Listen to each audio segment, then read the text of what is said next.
and welcome back to Humanities. This is your geography educator Archita Mishra back with the chapter 4 of your book 2, that is water resources.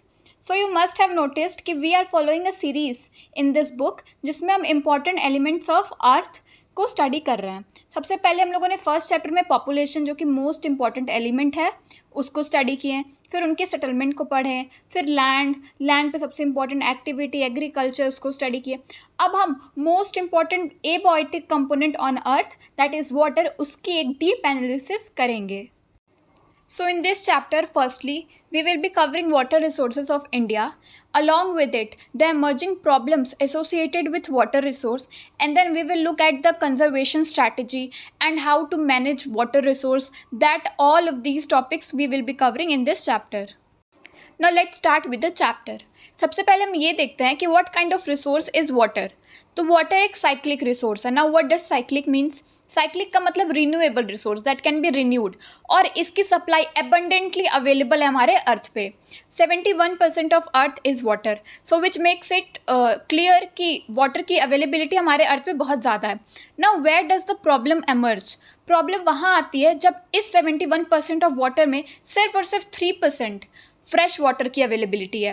तो fresh water इतना कम है, therefore water becomes a scarce resource, और इस scars resource के चक्कर में tensions conflicts होती रहती हैं. For example we see river water sharing problems, conflicts between India and Pakistan, India and Bangladesh. We see water sharing problems in rivers in states also.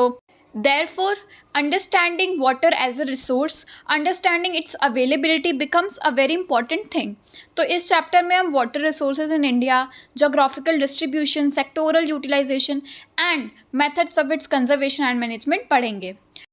Now water resources in India. As we know that India has 2.45% of world's surface area, 4% of world's water resource and 16% of world's total population. Now what does it show? हमारे पास 16% which is a major share, world के population का एक major share India में है. But when we look at surface area and water resource, बहुत ही minor, बहुत ही मीगर रिसोर्स इंडिया में है when it comes to the land and when it comes to water. So it shows कि बहुत ज़्यादा पॉपुलेशन है बट रिसोर्सेज बहुत कम है. So therefore it is a very difficult challenge for us. So ये बहुत फ्रीक्वेंटली पूछा जाता है हमारे एग्जाम्स में कि what is the total amount of water available from precipitation. तो उसका आंसर होगा 4000 क्यूबिक किलोमीटर. और ये तो हो गया total water available from precipitation. Now ये भी बहुत फ्रीक्वेंटली पूछा जाता है कि what is the total from surface water and replenishable ground water. तो वो है 1869 क्यूबिक किलोमीटर.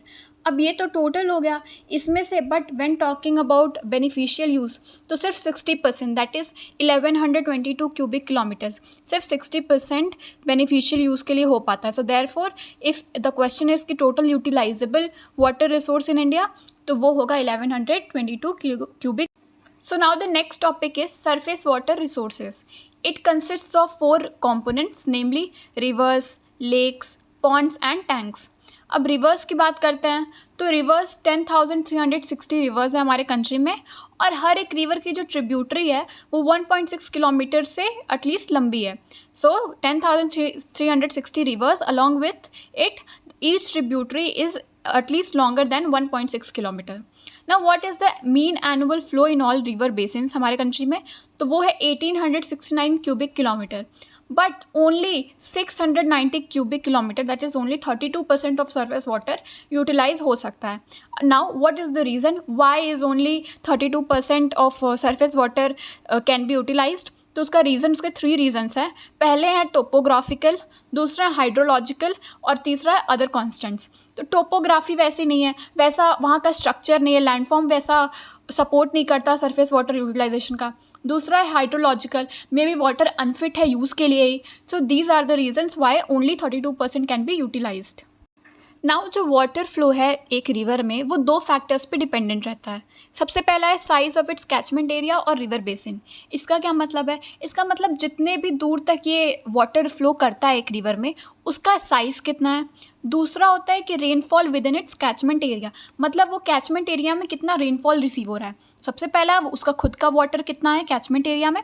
दूसरा वो कितना रेनफॉल रिसीव करता है. सो ये दोनों को जब हम एडअप करेंगे तो हमें मिलेगा water flow. So water flow depends on these two factors.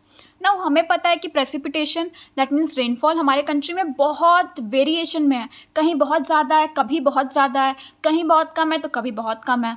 और ये मेनली जो हमारा प्रेसिपिटेशन होता है, जो रेनफॉल होता है, वो मानसून सीजन में ही कंसनट्रेटेड होता है. अब जो रिवर्स है, अब कुछ रिवर्स है जिनका कैचमेंट एरिया बहुत ज़्यादा है, जैसे ब्रह्मपुत्र, गंगा, इंडस. यहाँ पे प्रेसिपिटेशन भी बहुत ज़्यादा होता है. अब प्रेसिपिटेशन बहुत ज़्यादा में एक और रिवर है, गंगा है, ब्रह्मपुत्र और बराक रिवर है, नॉर्थ ईस्टर्न में है.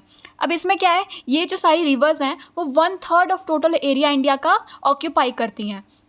तो एरिया वाइज तो ये बहुत कम एरिया ऑक्यूपाई करती हैं, but 60% of total surface area जो है वाटर रिसोर्स का, वो यही 3 रिवर्स कैरी आउट करती हैं. तो दैट मीन्स कि टोटल एरिया तो ये बहुत कम ऑक्यूपाई कर रही हैं, बट वाटर रिसोर्स के मामले में, टोटल सरफेस वाटर रिसोर्स के मामले में ये 60%, more than half of the water they contain.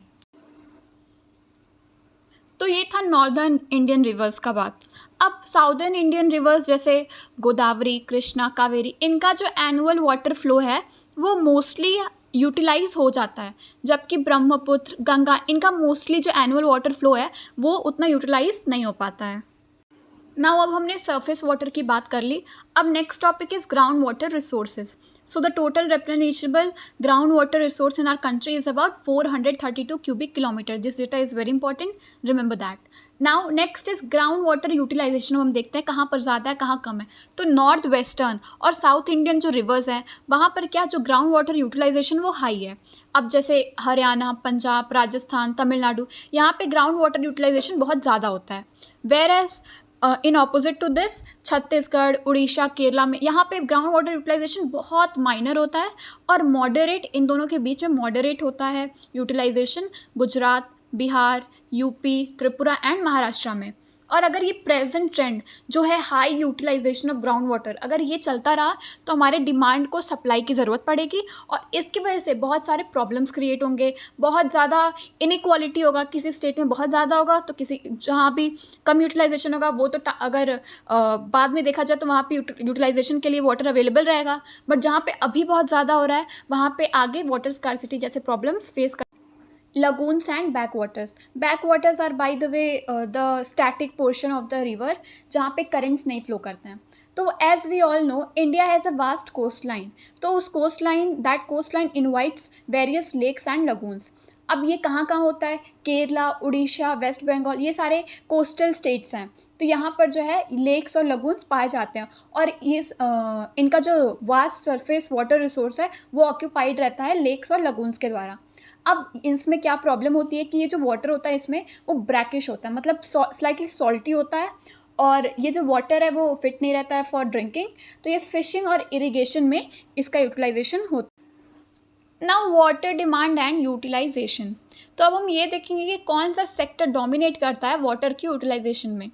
तो इंडिया हमें पता है ट्रेडिशनली एक एग्रेरियन इकोनॉमी है, एग्रीकल्चरल डोमिनेंट इकोनॉमी है. 1/3 of population of our population is engaged in agriculture. तो जो इरिगेशन होता है वो सबसे ज़्यादा इम्पॉर्टेंट हो जाता है. डेवलपमेंट ऑफ इरिगेशन, इसको प्रायोरिटी दी गई थी हमारे पहले 5 ईयर प्लान से लेकर के अभी तक के 5 ईयर प्लान में. सब में जो एक प्रायोरिटी होती है वो हमेशा इरिगेशन को दी गई है. इसकी वजह से हम लोगों ने मल्टीपर्पज़ रिवर वैलीज प्रोजेक्ट्स भी कैरी आउट किए हैं, जैसे Bhakra Nagal, Hirakud, Damodar valley, Nagarjuna Sagar, Indira Gandhi canal project, ये अभी हम लोग आगे के चैप्टर्स में पढ़ेंगे भी. तो ये सब जो प्रोजेक्ट्स हैं ये इरिगेशन को ही मेनली, इनका टारगेट था इरिगेशन को डेवलप करना. तो India's water demand at present is dominated by irrigational needs. ये MCQs में पूछा तो इसमें आंसर होगा इरिगेशनल नीड में सबसे ज़्यादा हमारा वाटर यूटिलाइजेशन होता है. So now we will see the sectoral share in groundwater and surface water utilization. तो हमें पता है डोमिनेटिंग तो एग्रीकल्चर ही है, एग्रीकल्चर सबसे ज़्यादा यूटिलाइज करता है ग्राउंड वाटर और सरफेस वाटर को. But now we will look at the share, the exact shares. तो सरफेस वाटर में 89% agriculture contributes and ground water में 92%, which is a huge share. Now let's jump on to industrial sector. तो बहुत ही minor है when compare to agriculture. 2% surface water and 5% ground water. Now next is domestic sector. तो हम एक ये trend देख रहे हैं जिसमें सरफेस वाटर ग्राउंड वाटर से कम यूटिलाइज होता है, both in agriculture and industrial also. But यहाँ पे ट्रेंड थोड़ा रिवर्स है, यहाँ पे सरफेस वाटर ज़्यादा होता है वेयर एज ग्राउंड वाटर का यूटिलाइजेशन कम होता है। सरफेस वाटर यूटिलाइजेशन 9% होता है। तो हम इससे ये कंक्लूड कर सकते हैं कि जो share of agricultural sector in total water utilisation is much higher than other sectors, which will eventually future में ये इसमें शेयर में थोड़ा सा डिफरेंस होगा। इंडस्ट्रियल और डोमेस्टिक सेक्टर्स का भी जो शेयर है in surface and ground water utilisation वो बढ़ेगा, but for now agriculture is dominating. Now demand of water for irrigation. तो हमें पता है इरिगेशन ही डोमिनेट करता है वाटर यूटिलाइजेशन में। अब हमें हमारे कंट्री में इरिगेशन की ज़्यादा ज़रूरत क्यों पड़ती है? क्योंकि हमारे यहाँ पर स्पेशियो टेम्पोरल वेरिएबिलिटी है रेनफॉल में। Now what does that mean? Spatio मतलब स्पेस के अकॉर्डिंग जो है कि इरिगेशन जो रेनफॉल है वो चेंज होता रहता है, कहीं पे बहुत ज़्यादा होता है तो कहीं बिल्कुल डेफिशिएंसी में रहता है। टेम्पोरल टाइम के according only monsoon is the time जब हमें एनफ रेनफॉल मिलता है। सो स्पेशियो टेम्पोरल वेरिएबिलिटी हमारे रेनफॉल में which generates the demand for irrigation. बहुत ज़्यादा जो पार्ट ऑफ कंट्री है वहाँ पे कहीं बहुत ज़्यादा रेनफॉल है तो कहीं बिल्कुल ही रेनफॉल नहीं है, कहीं deficient in rainfall and drought prone है। North western India and Deccan plateau, ये सारे जो रीजन्स हैं यहाँ पे रेनफॉल बहुत माइनर है या बहुत कम है। विंटर और समर जो सीज़न होता है उसमें मोस्टली हमारा कंट्री ड्राई रहता है, मतलब बहुत ज़्यादा रेनफॉल मिलता नहीं है। सो इट्स वेरी डिफ़िकल्ट कि हम लोग एग्रीकल्चर प्रैक्टिस करें without assured supply of irrigation. Irrigation बहुत ज़रूरी है इसलिए। और ऐसा एरियाज़ जहाँ पे काफ़ी इरिगेशन मतलब रेनफॉल बहुत ज़्यादा होता है जैसे वेस्ट बंगाल, बिहार, वहाँ पर भी जो है कि मॉनसून के टाइम अगर मॉनसून थोड़ा सा भी फेल हो गया तो पूरा जो क्रॉप है, जो पूरा एग्रीकल्चर है वो डिस्ट्रॉय हो जाता है। जैसे कुछ क्रॉप्स है जिनको वाटर नीड बहुत ज़्यादा है, वाटर इंटेंसिव क्रॉप्स हैं जैसे राइस, जूट, शुगर केन, तो इन्हें ग्रो करना becomes very difficult. Multiple cropping भी जब इरिगेशन का प्रॉपर सप्लाई रहता है तो मल्टीपल क्रॉपिंग भी हो पाता है, but if there isn't any assured supply of irrigation तो मल्टीपल क्रॉपिंग भी हिंडर होता है। नाउ HYV सीड्स, तो हमें पता है HYV सीड्स के जो मेन रिक्वायरमेंट और फर्स्ट एंड फॉरमोस्ट रिक्वायरमेंट है वो है इरिगेशन। इरिगेशन उन्हें चाहिए ही। ग्रीन रिवोल्यूशन भी सक्सेसफुल उन्हीं स्टेट्स में हुआ था जहाँ पे इरिगेशन की प्रॉपर फैसिलिटी है, जैसे Punjab, Haryana and western UP. अब पंजाब, हरियाणा और वेस्टर्न यूपी में 85% से भी ज़्यादा उनका जो नेट शोन एरिया है वो अंडर इरिगेशन है, which helped HYV seeds to give the required result. Wheat and rice जो है मेनली इन सब स्टेट्स में ग्रो किया जाता है। और टोटल नेट इरिगेटेड एरिया में से अगर हम लोग स्पेसिफिकली सारे स्टेट की बात करें तो पंजाब में 76.1% और हरियाणा में 51.3% जो इरिगेशन है वो वेल्स और ट्यूबवेल्स के थ्रू होता है। अब ये दिखाता है कि हमारे इन सब स्टेट्स में जो लार्ज प्रोपोर्शन है वो ग्राउंड वाटर का यूटिलाइजेशन उसका हो रहा है बहुत ज़्यादा, तो ग्राउंड वाटर डिप्लीशन भी इन सब स्टेट्स में हो रहा है। अब क्या हुआ है, ओवर यूज़ होने लगा है ग्राउंड वाटर यूटिलाइजेशन का, जिससे जो ग्राउंड वाटर टेबल है वही बहुत डिक्रीज़ कर रहा है, बहुत जल्दी से ख़त्म हो रहा है। तो जो ग्राउंड वाटर है उसका ये सब स्टेट्स में बहुत ज़्यादा यूटिलाइजेशन हो रहा है। अब इससे क्या प्रॉब्लम क्रिएट हो रही है, तो राजस्थान और महाराष्ट्र में फ्लोराइड कंसंट्रेशन बढ़ रहा है which is not a good sign for ground water utilisation. और वेस्ट बंगाल और बिहार में आर्सेनिक का कंसंट्रेशन बढ़ रहा है। It is very frequently asked कि कौन से स्टेट में क्या होता है, तो फ्लोराइड के लिए Rajasthan and Maharashtra is there and arsenic में बिहार और वेस्ट बंगाल है। So this map is about the river basins in India. तो इंडिया में 2 टाइप के रिवर्स हैं, west flowing and east flowing. West flowing में इंडस, साबरमती, माही, नर्मदा और तापी आती हैं। वेरस ईस्ट फ्लोइंग में गंगा, ब्रह्मपुत्र, बराक, सुबर्णरेखा, ब्राह्मणी एंड बैतरनी, महानदी, गोदावरी, कृष्णा एंड पेन्नार, कावेरी आती हैं। सो ये मैप बहुत इंपॉर्टेंट है, कौन से में कहाँ पर क्या कौन सा रिवर है। So just remember this map. ना हम लोगों ने वाटर की तो स्टडी कर ली, उसमें कौन सा सेक्टर डोमिनेट करता है, क्या surface water ground water utilisation का क्या शेयर है, वो सब ने हम लोगों ने स्टडी कर लिया। अब हम लोग ये देखेंगे कि वाटर से एसोसिएटेड प्रॉब्लम्स क्या हैं. So now emerging water problems. सबसे बड़ी प्रॉब्लम यही है कि पर कैपिटा अवेलेबिलिटी ऑफ वाटर वो कम होते जा रहा है. रीज़न क्योंकि हमारा पॉपुलेशन इंक्रीज़ हो रहा है तो वाटर अवेलेबिलिटी कम हो रहा है. और जो अवेलेबल वाटर है वो भी पल्यूट हो गए हैं इंडस्ट्रियल, एग्रीकल्चरल और डोमेस्टिक एफ्लुएंट्स की वजह से. तो इससे हो क्या रहा है कि हमारा जो वाटर अवेलेबिलिटी है वो कम होती जा रही है. सबसे पहले ये deterioration of water quality. Now what is water quality? So water quality refers to the purity of water और water without unwanted foreign substance. जिसमें फॉरेन सब्सटेंस, फॉरेन वेस्ट ना हो, वो जो वाटर होता है उसको मतलब वो कितना ज़्यादा प्योर है उसको वाटर क्वालिटी कहते हैं. अब क्या है कि वाटर पल्यूट हो जाता है फॉरेन मैटर्स जैसे micro organisms, chemicals, industrial and other waste से. इससे क्या होता है कि वाटर की क्वालिटी डिटीरियोरेट हो जाती है, कम हो जाती है, बेकार हो जाती है और ये अनफिट हो जाता है हमारे यूज़ के लिए. ना टॉक्सिक सब्सटेंस क्या होते हैं लेक्स में, वाटर्स में, ओशंस में, इसमें जाते हैं, एंटर करते हैं और सस्पेंड और डिजॉल्व हो जाते हैं. दैट इज़ वो या तो नीचे बिल्कुल आ जाते हैं जिससे हमें पता नहीं चलता कि वाटर पल्यूटेड है, या तो उसमें मिल जाते हैं जिससे क्या होता है वाटर पूरा पल्यूटेड हो जाता है. इससे होता क्या है क्वालिटी ऑफ वाटर ख़राब हो जाता है.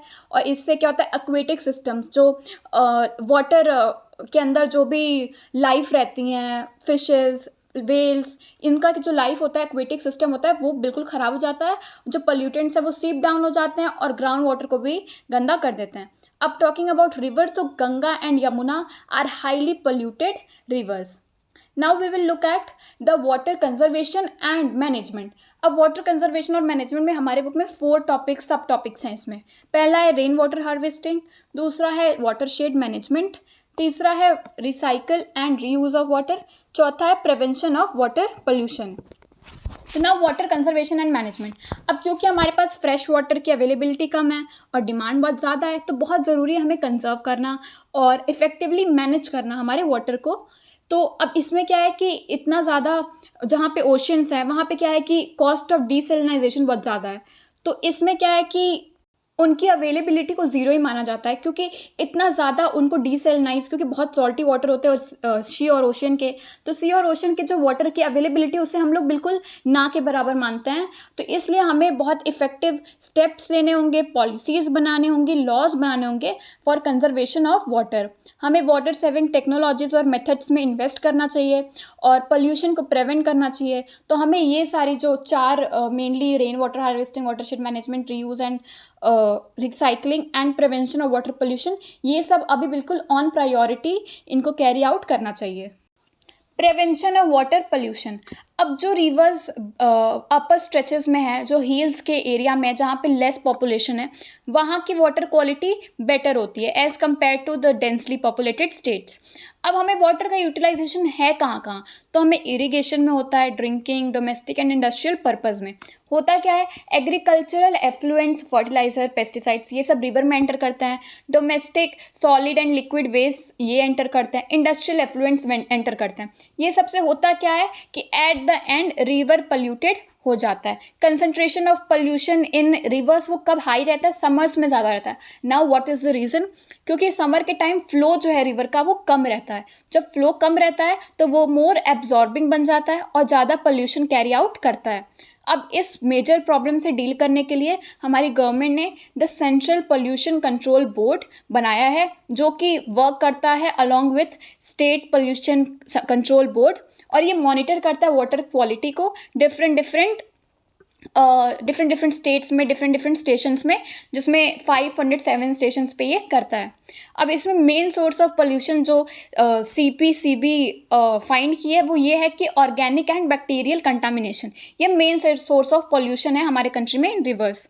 और जो सबसे ज़्यादा पोल्यूटेड रिवर है वो है यमुना, और ये कौन से वाले स्ट्रेच में, तो बिटवीन दिल्ली एंड इटावा, इसके बीच में जो यमुना बहती है वो सबसे ज़्यादा पोल्यूटेड है. और अदर पोल्यूटेड रिवर्स हैं Sabarmati at Ahmedabad, Gomti at Lucknow, Kali, Adyar, Kumbh, Vaigai at Madurai, Musi of Hyderabad, Ganga at Kanpur and Varanasi. इन सब रिवर्स जो हैं ये सब रिवर्स मोस्ट पॉपुलेटेड रिवर्स हैं, जिसमें से यमुना जो है वो सबसे ऊपर आती है. We are noticing high ground water pollution. तो ये क्यों हो रहा है? क्योंकि यहाँ पे concentration of heavy toxic metals, fluoride और नाइट्रेट्स बहुत ज़्यादा हो गया है। और इसके अलावा ये प्रॉब्लम है कि हमारा जो इम्प्लीमेंटेशन है वो लेजिस्लेटिव प्रोविजन का अच्छे से हो नहीं पाया है। जैसे water prevention and control of pollution act 1974, environment protection act in 1986। Remember these acts and their timelines, it's important. 1997 में 251 पोल्यूटिंग इंडस्ट्रीज़ को पाया गया था जो रिवर्स और लेक्स को पोल्यूट कर रहे हैं।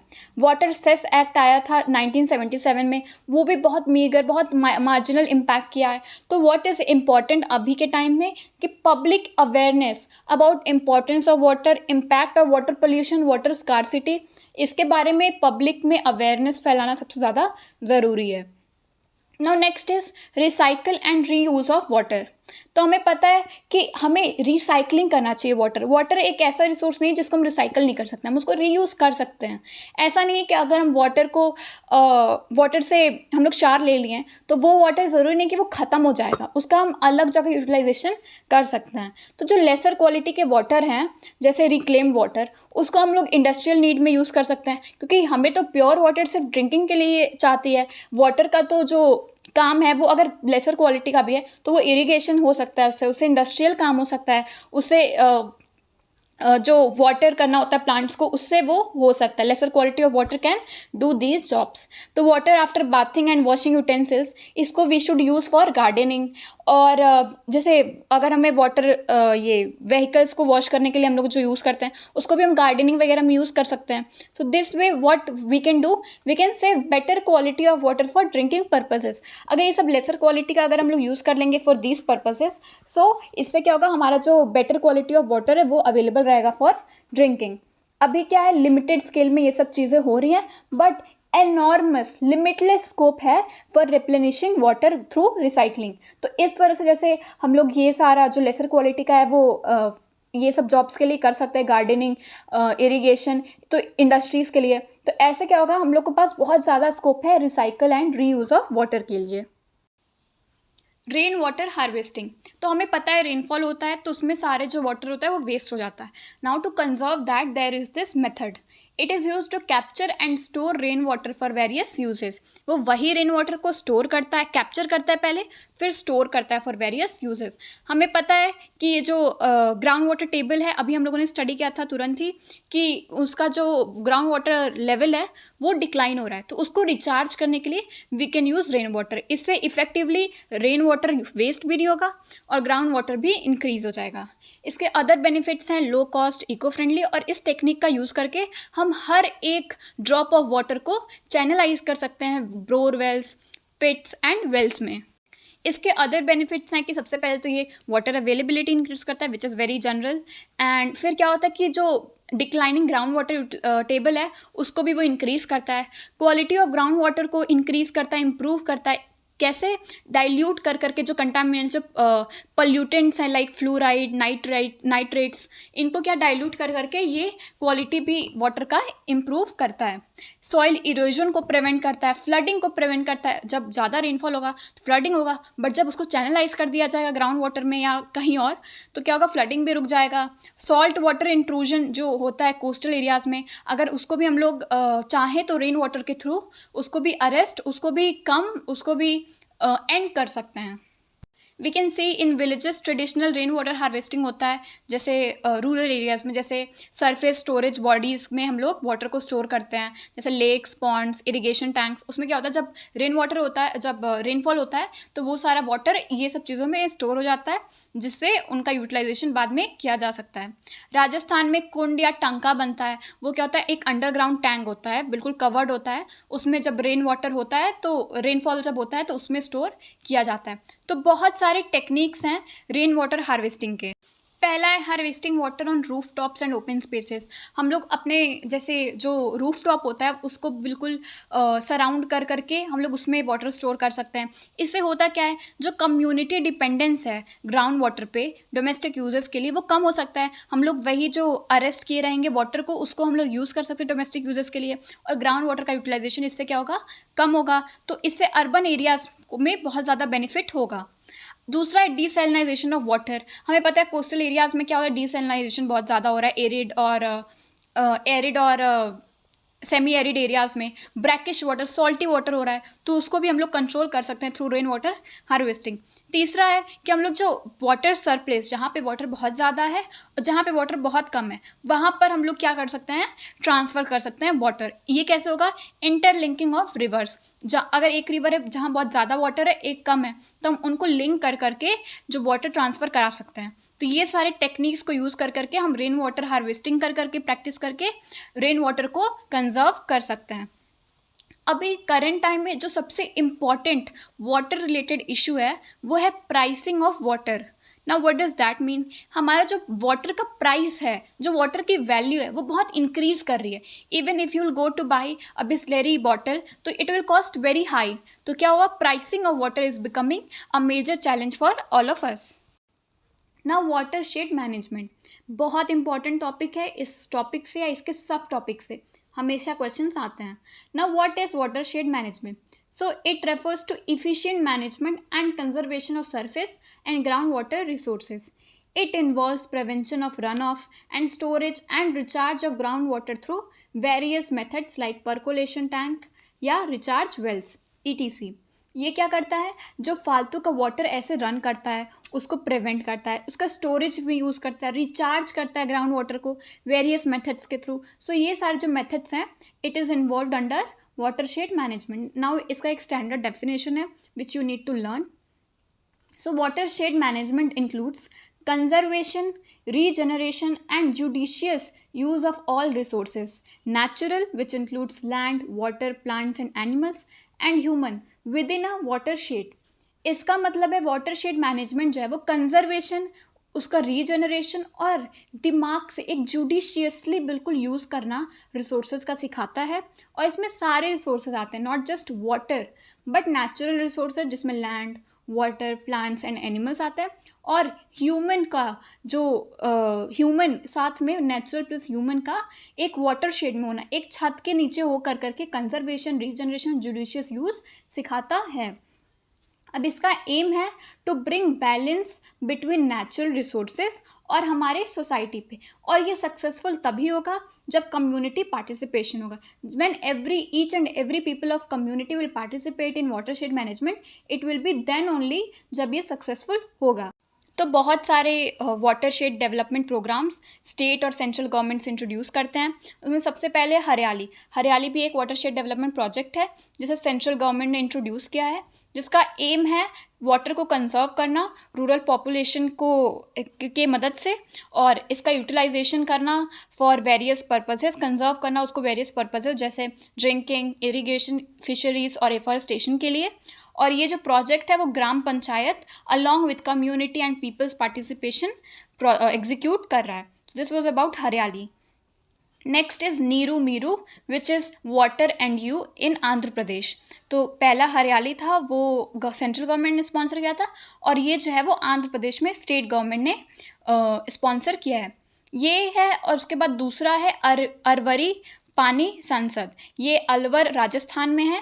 ये दोनों में जो मेन एम है वो है construction of various water harvesting structures जैसे percolation tanks, dug out ponds जिसको हम लोग जोहात कहते हैं, चेक डैम्स etc. इनका ये सारे का कंस्ट्रक्शन इनको करना है विथ पीपल्स पार्टिसिपेशन। तमिलनाडु में तो इतना ज़्यादा वाटर हार्वेस्टिंग स्ट्रक्चर इंपॉर्टेंट हो गया है कि उन्होंने कंपलसरी बना दिया है कि हर एक हाउस में वाटर हार्वेस्टिंग स्ट्रक्चर कंपलसरी है, बनना ही होना चाहिए। कोई भी ऐसी बिल्डिंग नहीं है जिसमें वाटर हार्वेस्टिंग स्ट्रक्चर नहीं है। So therefore, watershed development projects in some areas have been successful in rejuvenating environment and climate and economy. But problem ये है कि बहुत कम cases में ये success stories हैं, whereas majority cases में ये अभी nascent age में, that means अभी बिल्कुल initial ages में है, initial stages में है। So therefore अभी बहुत scope है watershed management में, but अभी हम लोगों ने इसको explore बहुत ही कम किया है। ना वाटरशेड डेवलपमेंट पे ही बेस्ड एक केस स्टडी दी गई है बुक में, जो कि रालेगंज सिद्धि अहमदनगर महाराष्ट्र की केस स्टडी है, जो एक परफेक्ट एग्जांपल शो करता है ऑफ वाटरशेड डेवलपमेंट। तो 1975 में ये विलेज पोवर्टी और लीकर ट्रेड में फंस चुका था, तो रिटायर्ड आर्मी पर्सनल वहाँ पर थे जो कि स्टूड अप हुए और इंटरेस्ट लिए इन वाटरशेड डेवलपमेंट, और इन्होंने इंफॉर्मेशन स्प्रेड की about importance of family planning, voluntary labour, और प्रिवेंट किया उन्होंने ओपन ग्रेजिंग, फेलिंग ट्रीज को, लिकर प्रोहिबिशन, ये सब के बारे में इंफॉर्मेशन स्प्रेड किया और एजुकेट किया विलेज को पूरे। फिर तरुण मंडल एक वो यूथ ग्रुप था जिसने डाउरी सिस्टम, कास्ट डिस्क्रिमिनेशन और अनटचेबिलिटी पे आवाज़ उठाई और इसको डिस्करेज किया। न्याय पंचायत बने, इनफॉर्मल कोर्ट्स। तो ये सारा जो ये केस स्टडी एक बार रीड आउट कर लीजिएगा, इसमें मेन चीज़ें यही थी। और ये एक perfect example, while forming an answer for watershed management you can include this example, कि कैसे बिल्कुल एक बेकार विलेज से कितना अच्छा ये विलेज बन गया with the help of watershed development. We can see ये वेरियस मेथड्स है रेन वाटर हार्वेस्टिंग के। सबसे पहले हम लोग देखेंगे यहाँ पे वाटरशेड मैनेजमेंट के थ्रू हार्वेस्टिंग हो रहा है, यहाँ पर लेक्स के थ्रू, तो यहाँ पे सर्विस वेल्स, तो यहाँ recharge wells. So these are various methods जिसके through water harvesting, rain water harvesting हम लोग प्रैक्टिस कर सकते हैं।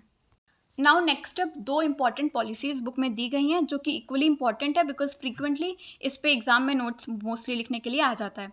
सबसे पहले है India's national water policy of 2002। तो इसका एम था वाटर एलोकेशन प्रायोरिटी सेट करना, and it was set in this order. First was drinking water, then irrigation, then hydro power, navigation, industrial and other uses. So इस way में जो water allocation priorities थी वो set की गई थी, और इनका प्रोग्रेसिव न्यू अप्रोचेस थे टू वाटर मैनेजमेंट। इनके जो की फीचर्स थे उसमें सबसे पहला है irrigation and multipurpose projects should include drinking water component. तो ड्रिंकिंग के लिए ड्रिंकिंग को सबसे पहले प्रायोरिटी दी गई है। तो जहाँ पर भी इरिगेशन का प्रोजेक्ट कैरी आउट किया जाएगा उसमें सबसे पहले प्रायोरिटी होगी कि हमें ड्रिंकिंग वाटर अवेलेबल कराना है। सबसे first, second is also saying the same thing कि first priority should be drinking water. सबसे पहले ह्यूमंस और एनिमल्स के लिए ड्रिंकिंग वाटर हम लोग को अरेंज करना होगा, और हमें इसके लिए वेरियस मेजर्स लेने होंगे to limit and regulate exploitation of ground water resources. Next is हमें मॉनिटरिंग करनी होगी क्वालिटी ऑफ वाटर की, ताकि हम अगर क्वालिटी ख़राब है तो हम लोग जो इंपॉर्टेंट मेजर्स हैं उसको कैरी आउट कर सकें। Next is improvement of efficiency of utilisation. Utilisation की इफिशियंसी को भी इम्प्रूव करने के लिए ये प्रोजेक्ट लाया गया था। अवेयरनेस स्प्रेड करने के लिए लाया गया था, और कंजर्वेशन को स्प्रेड करने के लिए लाया गया था, ताकि कंजर्वेशन के लिए सारे लोग स्टेप्स लें, एजुकेट हो, रेगुलेट करें, इंसेंटिव और डिसइंसेंटिव। अगर कोई अच्छा से कंजर्वेशन कर रहा है तो हम लोग उसको इंसेंटिव प्रोवाइड करें ताकि वो और मोटिवेट हो कंजर्व करने के लिए, और अगर कोई इसका वेस्ट कर रहा है तो उसको इंसेंटिवाइज करें, उस पर थोड़ा फाइन वगैरह चार्ज करें, सो दैट वो डिस्करेज हो वाटर को वेस्ट करने के लिए। So this was launched under Ministry of Rural Development, and this was all about India's National Water Policy of 2002. Now next is जल क्रांति अभियान of 2015 and 16. हमें पता है वाटर रिसाइकलेबल रिसोर्स है और उसकी अवेलेबिलिटी हमारे कंट्री में बहुत कम है, और जो गैप है between demand and supply, because demand ज़्यादा है और सप्लाई कम है, तो ये जो गैप है वो वाइडन हो रहा है। क्लाइमेट चेंज इतना ज़्यादा हो रहा है तो इसकी वजह से भी हमारा जो वाटर रिलेटेड प्रॉब्लम्स है वो बढ़ रही हैं। तो इंडिया एक यूनिक सिचुएशन में है जिसमें उसका पॉपुलेशन तो बिल्कुल हाई है, पॉपुलेशन ग्रोथ हाई है, रैपिड इकोनॉमिक डेवलपमेंट हो रहा है, बट प्रॉब्लम है कि हाई वाटर डिमांड भी उसके साथ है। तो सबसे ज़्यादा प्रॉब्लम यही बन जाता है कि वाटर की डिमांड भी हाई हो रही है, at the same time population भी बढ़ रहा है, इकोनॉमिक एक्टिविटीज़ कैरी आउट हो रही हैं, तो इसके लिए वाटर की तो अवेलेबिलिटी ज़रूरी है। So therefore it is becoming a very emerging problem. तो जल क्रांति अभियान है वो गवर्नमेंट ऑफ इंडिया के थ्रू लॉन्च किया गया है in 2015 and 16, having an aim of ensuring water security. और वाटर सिक्योरिटी कैसे वो अचीव करना चाहते हैं? By per capita availability of water. हर एक पर्सन के लिए वाटर की अवेलेबिलिटी कराना इज इट्स एम। वाटर जो पीपल हैं इन डिफरेंट रीजन्स ऑफ इंडिया वो प्रैक्टिस कर रहे हैं traditional knowledge of water conservation और इंश्योर कर रहे हैं वाटर की अवेलेबिलिटी। सो इस अभियान में लोकल बॉडीज़, NGO, सिटीजन्स, ये लोग इन्वॉल्व हैं, और इनका जो मेन एम है वो अवेयरनेस क्रिएट करना है। अब इस प्रोजेक्ट के अंदर बहुत सारी चीज़ें हैं। सबसे पहला है कि selection of one water stressed village in each 672 districts to create Jalgram. हर 672 डिस्ट्रिक्ट में से एक वाटर के लिए वाटर स्ट्रेस्ड विलेज के लिए सिलेक्शन होगा, जिसको हम लोग जल ग्राम के नेम से बुलाएंगे। Second is identification of model command area of about 1000 hectares in different parts of the country. For example, UP, Haryana north, Karnataka, Telangana, Tamil Nadu south, Rajasthan, Gujarat west, Odisha east, Meghalaya north east. तो इसका model command area मतलब एक अच्छा सा area बिल्कुल select कर देना है.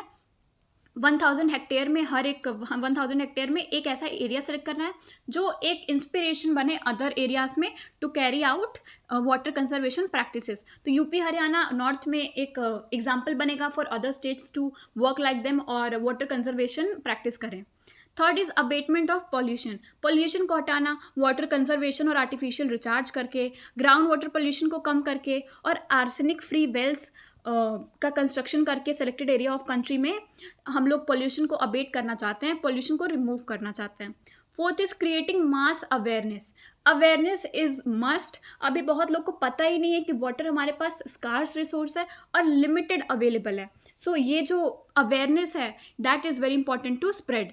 सोशल मीडियाज़ के through, radio, TV, print media, posters, ऐसे राइटिंग, कॉम्पिटिशन्स, ये सब चीज़ कर करके हमें अवेयरनेस को जो है वो इंक्रीज़ करना है. सो देयरफॉर जल क्रांति अभियान का जो मेन मिशन है, मेन एम है, वो है to provide livelihood and food security through water security. Water security के थ्रू लाइवलीहुड प्रोवाइड करना और फूड सिक्योरिटी प्रोवाइड करना is its aim. So with this we come to the end of this chapter. If you like the explanation, hit the like button, share it with your friends and classmates and subscribe to the channel. Thanks for watching. Happy learning.